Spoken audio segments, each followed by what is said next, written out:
Mayor Kevin Faulconer, it's good to see you again. Good to be back. Thank you. Yeah, thanks for being here. Now, in your State of the City address, you talked about a plan for San Diego's energy to be from all renewable energy sources by 2035, all the energy to be from renewable sources.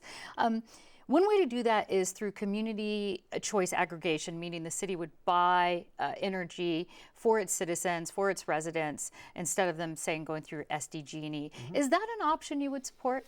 Put all options on the table because it's important that we achieve that goal. It's a goal that I'm proud of because the environment is so critically important to our way of life here in San Diego.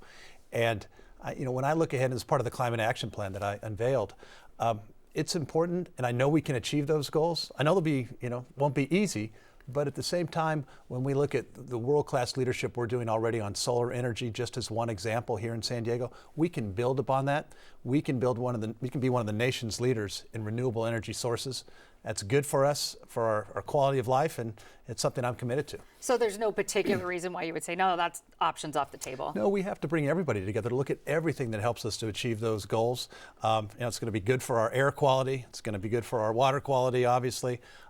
It's part of our DNA as San Diegans that our environment and our quality of life, they're interlocked. Let's talk about infrastructure. In your State of the City address, you talked about new revenue streams that would funnel about $100 million to pay for repairs.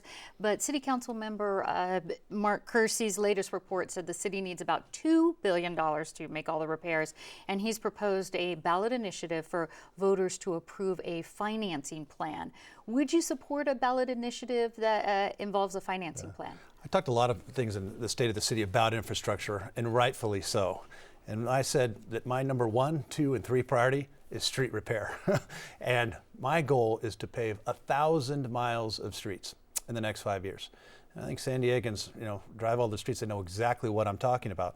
Our city has not done a good job of prioritizing that.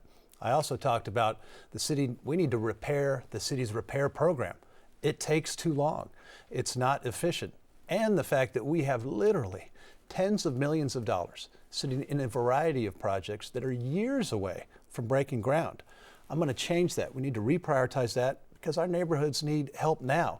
So my focus is to making sure that we are moving forward on street repair, and we're making sure that the dollars that San Diego City Hall has now in spending is being spent wisely and effectively. Could that plan include a sales tax increase or a fee by taxpayers to help pay for this infrastructure?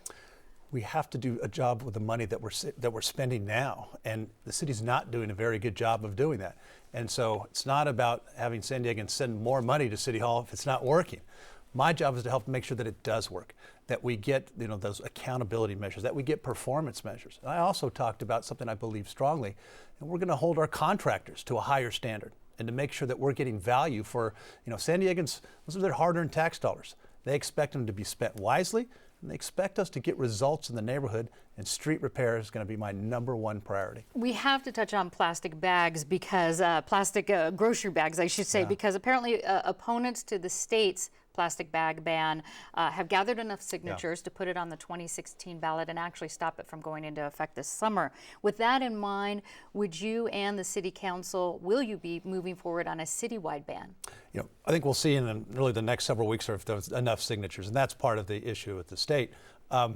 We'll get that answer sooner rather than later. The object was that the city wouldn't necessarily have to move forward on its own if the state was going to do it. We wouldn't have to spend the dollars to go through that process.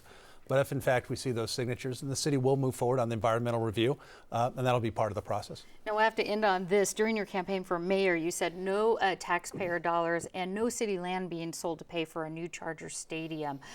Do you still stand by that pledge?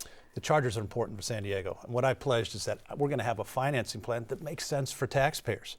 That's something I feel very strongly about as mayor. But I also think it's important that we have the Chargers in San Diego, just like we do the Padres. We came together as a city and developed Petco Park. I think that works. I think we've seen the tremendous transformation of East Village. I've said, and I'm getting a group together that's going to look at all of the best practices. What's a plan that makes sense for us? A financing plan that keeps the Chargers in San Diego, and one that protects taxpayers. I'm confident we can do that if we work together. There's a lot of priorities we're working on, but I think that's important as well. When you say work together, you were talking with the Chargers and the city. There's a good All dialogue of us, going there. the city, the Chargers, our neighborhoods, our community. It's part of the fabric.